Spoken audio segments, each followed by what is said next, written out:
Let's go to the wide receivers. Now, we said on the bye weeks for the running backs, you don't have much to worry about. It's probably a different story for you this week with both Justin Jefferson, Jordan Addison catching the game-winning touchdown last week after not playing in the first quarter, coach's decision. Nico Collins as well, and then at tight end, both TJ Hockenson and Dalton Schultz. So some bigger hurdles here. But there is some help available out there on waiver wires after a monster week for Kendrick Bourne, where all the Niners reserves were filling in to end up winning that game against the Rams. We got to hear from Kendrick Bourne, who's always a great listen, on his role with the Niners going forward. I didn't come here to be the guy. I'm not coming here to try to get 50 catches a game. None of that. I'm here to play a role, help the younger guys, be a vet. And so if Kyle wants me to play F or he wants me to go to running back, then that's what the week is going to, present. So that's just my mindset.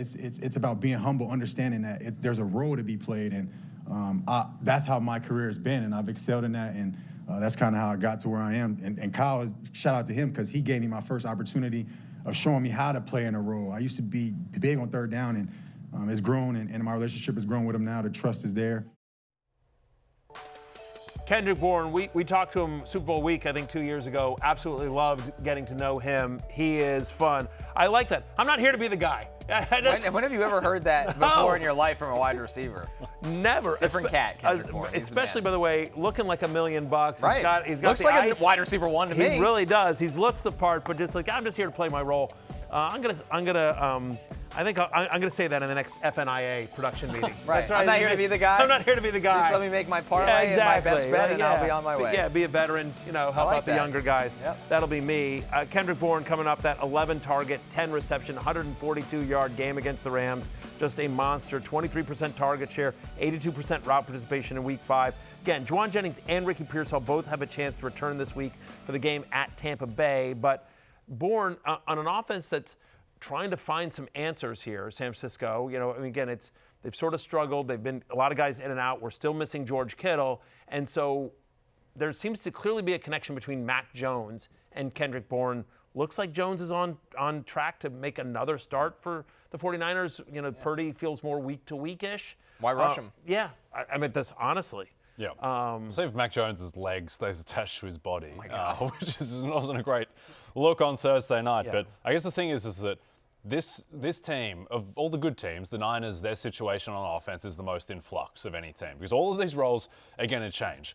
Because Ricky Pearsall, Juwan Jennings, they both seem a decent chance to come back this week. George Kittle seems that's going to be a little bit further out. And so I think there are a lot of actions that can be done. One, I think that Kendrick Bourne, I think that if Pearsall and Jennings both play, his utility just drops off significantly. Yep. If only one of them comes back, I think he can still be viable, particularly if it's Mac Jones at quarterback. A little bit of a tangent, but I would try and trade Christian McCaffrey now if you have him on your team because the receiving volume is about to fall off a cliff once they get all their guys back. He's not going to keep on getting 90 receiving yards a game. Right. Like he's like top 5 in the NFL in receiving yards, so that has to fall. But hang on though, I agree with you, but what are you trading him for? Because, by the way, so you say he gets 80%, 75% of his workload. That's still better than, almost everyone else in the NFL.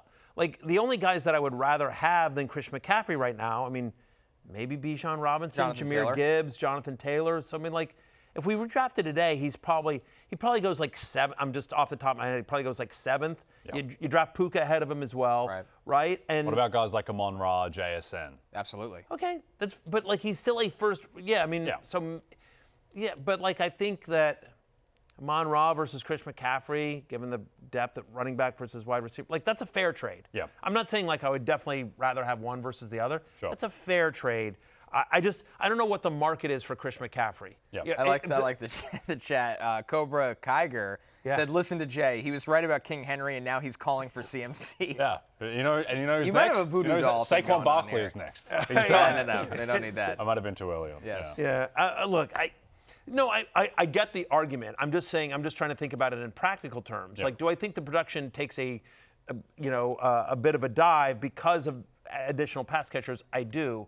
I just don't know what I do with that information, right? Sure. I just think if you have like a Niners fan in your league who is willing to trade you Bijan, Jahmyr Gibbs, Jonathan Taylor, without a like doubt. those guys, Yeah. I definitely want to. McCaffrey's also the biggest health risk of any of these people. Yeah, but the problem is I just don't, in a league in where people know what they're doing, I just don't know that somebody that has Jonathan Taylor or Jahmyr Gibbs or Puka or anything like that are suddenly like, oh yeah, let me give this up to go get McCaffrey, who has the same concerns you do. To me, the inflection point of guys like Amon-Ra and JSN, and particularly with Amon-Ra because of the touchdown equity, I think I'd rather have him than McCaffrey going forward. That's completely fair. You have Chris McCaffrey and I offer you a Mecca Ibuka. You doing that deal? No. Okay, see, there you go. Yeah, but Don't get. I would take. You're thinking about it. Really? Yeah, I don't believe in Christian McCaffrey being healthy across the entire season. Wow, you're a But hater. I said that before the You're a season. hater. This isn't like a new development. That's fair. like Christian McCaffrey, once all these guys, once Kittle comes back, PSL joins, his receiving probably is going to be like 45 and a half, which is great for a running back, but he's also averaging 3.1 yards per carry on the ground. Sure, but the counter argument there is now with more pass catchers, with more pass catchers, like their offense will be more efficient. You can't just focus on McCaffrey. Maybe. Like, They didn't do anything in week 1 against the Seahawks. He was like 22 for 69. Seahawks are a really good defense. I don't know. To me, the problem is he's not fast anymore. They can't run fast. All his speed metrics. It's one of the better debates we've had in a while, but we do have a lot of wide receivers to get through, so we'll steer the ship anyway, back. the argument is that Kendrick Bourne, I think, needs to be, should be rostered. Forgot about Kendrick Bourne. Yeah, well, that's where we started. But again, his role remains to be seen. But like, given the injury history of Jennings and Pearsall, even if they're both back this week, I don't know that you feel confident that both guys play every game the rest of the year. Romeo Doubs, our next one, he just makes the cut here at exactly 50% available. He has the Bengals defense, which you can't really ask for much more right now. This was Romeo Doubs' numbers against Dallas in Week 4, over a 22% target share. Dobby. Yeah. The Dobbler. The new Dobbler. Succeeding Joshua. Yeah. The 3 touchdowns really takes the cake here, guys. I think. Right, go ahead, Matt. It's a little fake. Right. But it's kind of who he is, the Jordan Love. That's what I was saying. For the season, he's got 45% of the Packers' end zone targets. Right. So like when they don't give it to Josh Jacobs in the end zone, it's basically Dobbs or Tucker Kraft.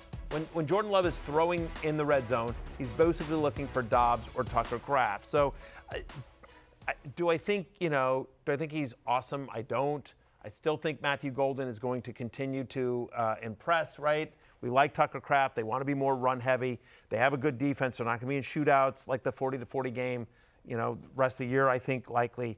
All that said, he does seem to have a floor kind of role in this Packers offense, and it is Cincinnati this week. Yeah.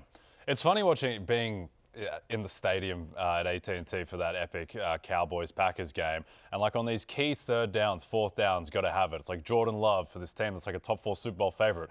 And the wide receivers are, Romeo Doubs and Dontavian Wicks. It's not great. But to your point, the pass catching room is going to get healthier. Tucker Kraft, who as well was dealing with an injury a couple weeks ago, I think he is still ramping up back to full pace. So we have a question from Divisti, rank Dobbs, Kraft, Golden. Kraft 1. Yeah.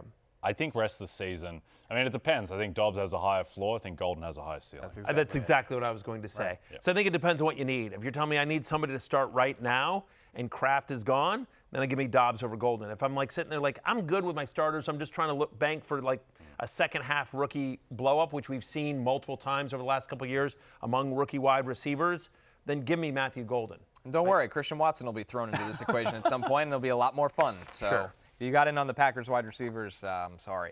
So let's take a look at some other notable wide receivers here. Darnell Mooney, who just always seems to be on the fringes of this line, 67% available. Trey Tucker, Josh Downs, who's coming off a good week. It was a slow start to the season for Josh Downs. They just have so many options in the Colts offense. Troy Franklin, been up and down. Isaiah Bond is out there a ton right now for the Browns. Torrey Horton getting some more love with the Seahawks. He caught a lot of touchdowns early in the year. And then Ryan Flanoy, the back end of the depth chart to a 100-yard game against the Jets. Yeah, Dallas is going to be throwing, right? And so after a performance like this, you have to figure that earns him more playing time. Desperation play. Jalen Tolbert is just so brutal. 91% route representation. No, listen, I got cut. Workouts. If Jalen Tolbert had literally caught one pass for 10 yards, that's all I needed him to do. Caught one pass for 10 yards. Or Drake May threw one touchdown pass. or Omarion Hampton doesn't leave early. Works. And you would have covered the spread against me. Yeah, no, I would have not gotten cut from a guillotine league last night. So, because that was the Xavier Order thing that I needed. Anyway, we'll talk about that exactly next. what happened. We said what happened. 100%. Yes. A nice little 12 points. Talk to me a little bit. So anyway, Flournoy's out there again, we love how Dak Prescott is playing, and they need guys beyond George Pickens while CeeDee Lamb heals. Talk to me a little bit about Isaiah Bond, because while the production hasn't been there just yet for Cleveland, he's playing a ton of snaps, 22% target share in week 5, 86% route participation. Club set, unfortunately, closed at the moment. Cedric Tillman. Talk to me about Isaiah Bond, who had some off-the-field issues which dropped his draft stock, but just from a prospect perspective. Right. He was one of the best deep threats in the draft. There's no way around it, right? It was just the rest of his game, including obviously off the field, that needed to be monitored. This was somebody that, throughout parts of the season, people thought he could be a second-round pick. So to show kind of where, and obviously the Browns, the rate they're playing him at, what they think of his talent. The question I have is, or the concern is, do we have any faith that Dylan Gabriel's the guy that's going to be chucking the ball down the field? What did you make of his game? I know there were mixed reviews in the London game against the Vikings.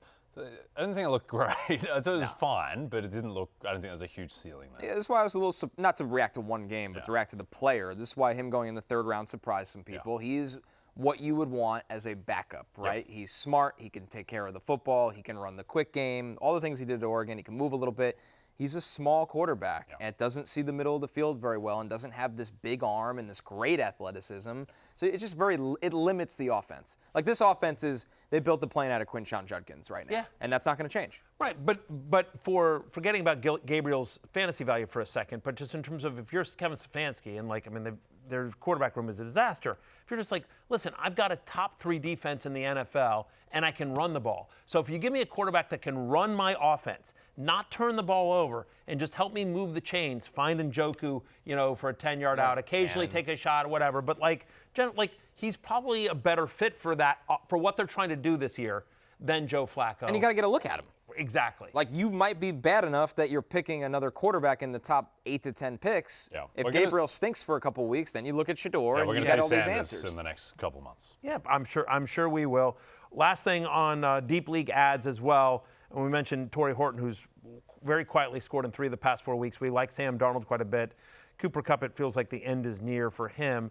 There's also some guys out there that if you have an open IR spot, that Brandon Ayuk, Jalen Coker. You mentioned Christian Watson, all guys that we think will be back at some point this year and be productive. Grab them, just stash them on your IR. Hey, it's Matthew Berry from NBCSports.com and Rotoworld.com, and I want to thank you so much for watching whatever it is you just watched, or if nothing else, being too lazy to click out of the autoplay after this video started, after whatever it is you actually wanted to watch finished. But now that you're here, I'd like to take a moment here to ask you respectfully now, okay? I'm asking you respectfully to subscribe to the NFL on NBC YouTube channel.